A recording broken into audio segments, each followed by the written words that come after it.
What's going on, everybody? Today I'm going to show you how to change the spark plug in your Honda Snowblower. The only tools you're going to need for the job is a spark plug gapper, the spark plug itself, a 13/16 socket with extension, and ratchet. First thing you're going to do is remove the spark plug boot from the spark plug itself by pulling firmly. Next, using the 13/16 steep socket, insert it onto the spark plug firmly. In this case, it's a spark plug socket, so it's got a small rubber boot in there.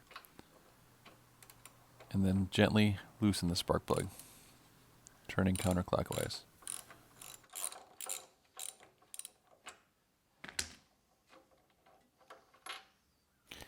And looking at the spark plug, there's a decent amount of carbon buildup on there, so it's time to change it. It's recommended to check it at least once a year. The recommended spark plug model is a BPR 5ES made by NGK. And here's the replacement. The next thing you'll want to do is check the gap on the spark plug. In this case, it calls for a 0.7 to 0.8 millimeter or 0.028 to 0.031 of an inch. So using the gapper, slide the spark plug slowly until it stops. And see, in this case, it's 0.028 to 0.03, which is exactly perfect right where we want it. No adjustment needed. So next you're going to reinstall it back into the engine. Hand tighten it at first. Then take the 13/16 socket again and tighten it down. And when you tighten a new spark plug, you want to tighten it 1/2 turn after the spark plug seats to compress the washer.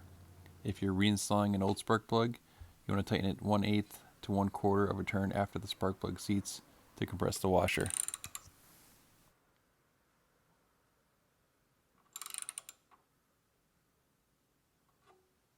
Next, reinstall the spark plug wire with boot and press firmly down on the spark plug boot to make sure it's seated completely. Next, start up the engine and make sure it's running smoothly. And if it is, you're all set. Alright guys, thank you so much for watching this video. If you found it helpful, please give it a thumbs up. Also check out all my other maintenance videos. And I also leave a link for all the tools and the spark plug used in the video description below, so be sure to check those out. And as always, we'll see you on the next one.